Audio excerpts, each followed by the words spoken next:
নমস্কার, আপনারা দেখছেন অ্যাস্ট্রোলজার ডক্টর গৌতম শাস্ত্রীর ইউটিউব চ্যানেল। সকলকে স্বাগত জানিয়ে শুরু করছি এই অনুষ্ঠান, যেটা হচ্ছে শিবরাত্রি। খুব গুরুত্বপূর্ণ একটা তিথি, বছরের একবারই আসে এবং এই তিথিটা দেখবেন যে আমরা শিবের সবসময় আমরা অনেক ক্ষেত্রে দেখবেন শিবের উপাসনা করি এই কারণেই, কারণ শিব কিন্তু অল্পতেই তুষ্ট হয়। ওই বলা হয় না যে 3টে বেলপাতা শিবলিঙ্গের ওপর দিয়ে যদি আপনি গঙ্গার জল বা আপনি জল ঢালেন, তাতেই কিন্তু আপনার উপকার বা তাতেই কিন্তু শিব সন্তুষ্ট হয়ে আপনার জীবনের অনেক বিষণ্ণতাকে দূর করে দেয়। সেই জন্য সেই ধরনের একটা তিথি, যেটা খুব শুভযোগ, যে তিথিতে মাতা পার্বতী শিবের সঙ্গে অর্থাৎ পার্বতীর সঙ্গে শিবের যে বিবাহ হয়েছিল, যেই বিবাহ তিথি, কিন্তু মা পার্বতীও কিন্তু যথেষ্ট তপস্যার মাধ্যমেই এই শিবকে পেয়েছিলেন। কারণ শিব যখন খুব অর্থাৎ তিনি যখন ধ্যানে ছিলেন, সেই ধ্যান ভঙ্গ করার জন্য কিন্তু কখনো কামদেবের আশ্রয় নিয়েছিলেন, অর্থাৎ কামদেবের আশ্রয় নিয়েছিলেন, এবং সেখানেও কিন্তু একটা বড় রকমের সমস্যা হয়েছিল এবং কামদেবকেও কিন্তু তিনি ভস্ম করে দিয়েছিলেন তার তৃতীয় নেত্র দ্বারা। এবং সেখানে কামদেবের যিনি স্ত্রী ছিলেন রতি দেবী, তিনি কিন্তু তার মধ্যেও তার বিষণ্ণতা চলে এসেছিল। যাই হোক, এগুলো তো ঘটনা রয়েছেই, এগুলো নির্দিষ্টভাবে তার পুরাণ তার ব্যাখ্যা দিয়েছে। সেক্ষেত্রে আজকে বলবো যে আজকের এই যে আগামী দিনের যে তিথিটা কাজে লাগান, যাদের বিবাহিত জীবনের সমস্যা, যাদের বিবাহ হচ্ছে না, যাদের সন্তান আসছে না, যাদের কর্মজীবনে সাকসেস পাচ্ছেন না, অর্থাৎ সাকসেস লাইফে প্রত্যেকে চাই আমরা সাকসেস পেতে, কিন্তু সাকসেস চেষ্টা করতে হয়, কোনো কোনো ক্ষেত্রে কঠোর চেষ্টা করেও আপনি জীবনে সেই সাকসেস পাচ্ছেন না। অনেকের হয়তো অল্প চেষ্টাতেই সেই সাকসেস পাচ্ছে। এগুলো জন্মছকের নির্দিষ্ট কানেকশান। এবং তার সঙ্গে সঙ্গে বলবো যে এই যে নির্দিষ্ট তিথিটা রয়েছে 8, অর্থাৎ এইখানে যে তিথিটা পড়ে সেটা হচ্ছে, আমরা বারবার বলি যে ফাল্গুন মাসের কৃষ্ণপক্ষের চতুর্দশী যে তিথি হয়, সেই চতুর্দশী তিথিতে কিন্তু শিবরাত্রি বা শিবের পুজো হয়।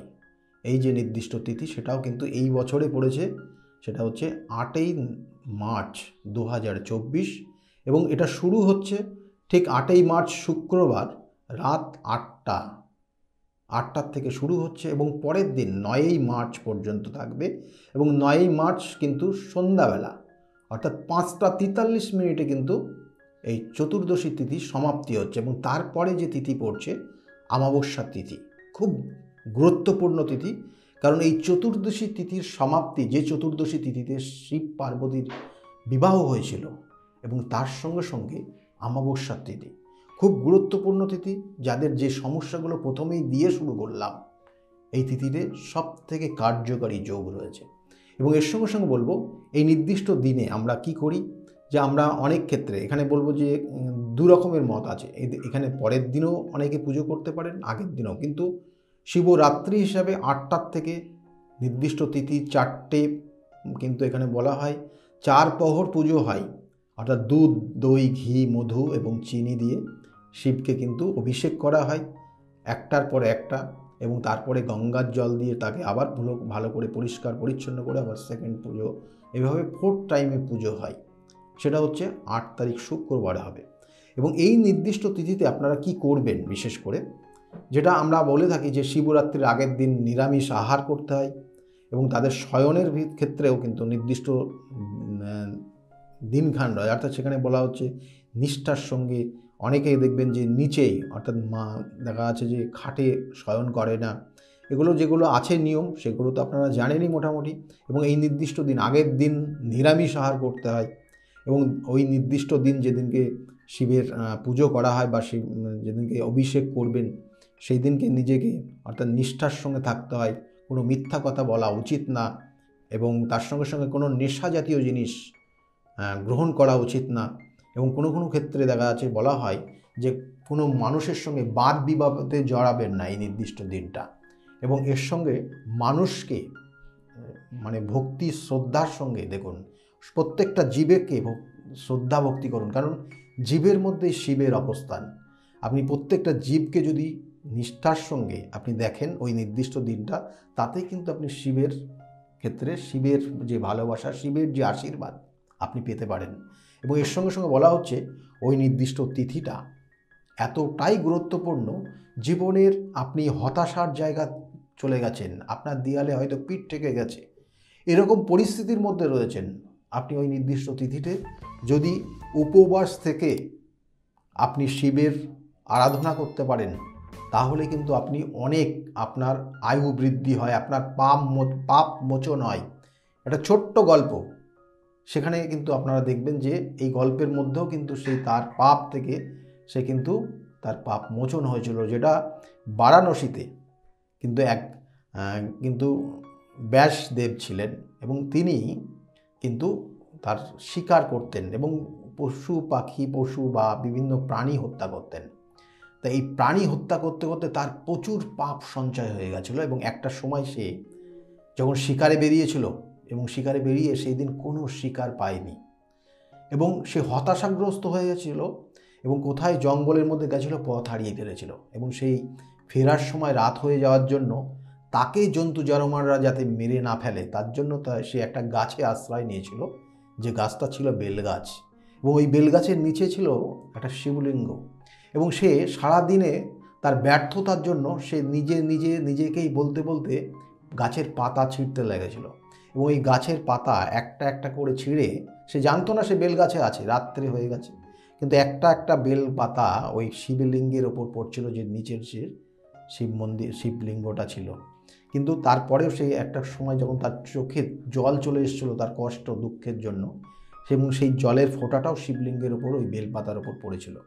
এবং সে তারপরের দিন সকালে বাড়ি ফিরে এসে বাড়িতে দেখে অতিথি রয়েছে এবং সেই অতিথি আপ্যায়ন করতে হবে, কোনো খাবার নেই, তার অর্থ নেই, কিচ্ছু নেই, কিন্তু তার জন্য যে খাবারটা ছিল সেই খাবারটা সেই অতিথি থেকে দিয়ে সে কিন্তু অতিথি সেবা করেছিল। অর্থাৎ উপবাসের পরের দিন অতিথি সেবার নিয়ম রয়েছে এবং সেই সেবাটা করেছিল, সেই জন্য সে তার জীবনে যত পাপ করেছিল শিব কিন্তু সেই পাপটা মোচন করেছিল, অর্থাৎ পাপ হরণ করেছিল, শিব নিয়ে নিয়েছিল এবং তাকে মুক্ত করেছিল। সেই জন্য তার জীবনে এক সময় এসেছিল মৃত্যু, কিন্তু সেই মৃত্যুর থেকেও কিন্তু সে পুনর্জীবন পেয়েছিল, কারণ সেই মৃত্যুর পর তার শরীরকে নেওয়ার জন্য যমরাজ দূত পাঠিয়েছিল এবং যে দূতের সঙ্গে শিবের দূতের যুদ্ধ হয়েছিল, কারণ বলেছিল এ কিন্তু পাপ মোচন হয়েছে, এ মুক্তি পেয়েছে, সুতরাং এই মৃত্যু না, এবং সেখানে সে তাকে কিন্তু পাহারা দেওয়ার জন্য কিন্তু শিবের দূতদেরকে পাঠিয়েছিলেন এবং একটা সময় যমদূতরা ফিরে যায় এবং তার পুনর্জন্ম হয়। তাহলে এর জন্য কিন্তু এই নির্দিষ্ট তিথিটা বারবার বলে থাকি, যাদের অকাল মৃত্যুর যোগ রয়েছে, যাদের অনেক হয়তো পাপ করেছেন, তার জন্য কিন্তু এই নির্দিষ্ট তিথিটাকে কাজে লাগান, বারবার বলে থাকি। যাই হোক, শিব চতুর্দশী তিথি যেমন বললাম, অর্থাৎ শুক্রবার রাত্রে লাগছে, শনিবার পর্যন্ত থাকছে সন্ধ্যা পর্যন্ত, তারপরে অমাবস্যা লাগছে। নির্দিষ্টভাবে ফুল যেগুলো দেওয়ার রয়েছে, 3টে বেলপাতা অবশ্যই দেবেন শিবলিঙ্গের ওপর, এবং বেলপাতা কিন্তু নিখুঁত যেন হয়, এবং ওই বেলপাতার মধ্যে যেটা করণীয়, সাদা চন্দন প্রলেপ দেবেন। যদি আপনার ক্ষেত্রে কোনো সন্তান আপনার অবাধ্য হয়, আপনার ক্ষেত্রে যে কোনো মানুষটা খুব কাছের মানুষ কিন্তু আপনার থেকে দূরে সরে যাচ্ছে, তাহলে ওই বেলপাতার মধ্যে তার নামটা লিখে দেবেন, দিয়ে শিবলিঙ্গের ওপর দেবেন এবং আপনি আপনার মনস্কামনা জানাবেন এবং শিবের মহামন্ত্র উচ্চারণ করবেন 108 বার। দেখবেন সেই মানুষটাও কিন্তু আপনার প্রিয় হয়ে যাবে। এগুলো নির্দিষ্ট ক্রিয়া, এবং এর সঙ্গে সঙ্গে অবশ্যই আকন্দ ফুলের মালা, শিবের খুব প্রিয় ফুল, অবশ্যই দিন। যারা খুব অসুস্থতায় ভোগেন, ওই নির্দিষ্ট দিনে দুর্বা, 108টা দুর্বা, 3টে কিন্তু পাতাযুক্ত, সেই অবস্থায় শিবলিঙ্গের কিন্তু রাখুন, তাতে আপনার আয়ু বৃদ্ধি হবে, শারীরিক সমস্যার থেকে মুক্ত হবে। এবং এর সঙ্গে সঙ্গে বলা হয় সেই ওই নির্দিষ্ট তিথিতে যাদের সন্তান আসছে না, অবশ্যই মধু দিয়ে শিবের অভিষেক করুন, খুব গুরুত্বপূর্ণ তিথি এগুলো।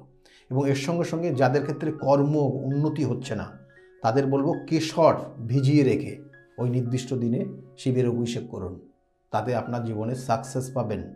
যাদের ক্ষেত্রে দেখা যাচ্ছে যে স্বামী স্ত্রীর মধ্যে সম্পর্কর জায়গাটা একটু তিক্ততা যা রয়েছে, পঞ্চামৃত দিয়ে শিবের অভিষেক করুন, খুব ভালো ফল পাবেন। এগুলো ছোট ছোট জিনিস, এগুলো করণ ক্রিয়া, কিন্তু আমি বারবার বলি নির্দিষ্ট তিথি নক্ষত্র দেখে যদি এই করণ ক্রিয়াগুলো করা যায়, সাংঘাতিকভাবে ফল দেয় এবং খুব ভালো জায়গায় আপনি পৌঁছাতে পারবেন। যাই হোক, সকলে ভালো থাকবেন। আর আজকে যা আলোচনা করলাম যদি ভালো লাগে অবশ্যই লাইক এবং শেয়ার করতে পারবেন। শেয়ার করতে ভুলবেন না। এবং তার সঙ্গে সঙ্গে আরেকটা জিনিস বলি যে এই নির্দিষ্ট তিথিটাকে কাজে লাগান আর এই নির্দিষ্ট তিথিটা এনজয় করুন। ভালো থাকবেন। নমস্কার।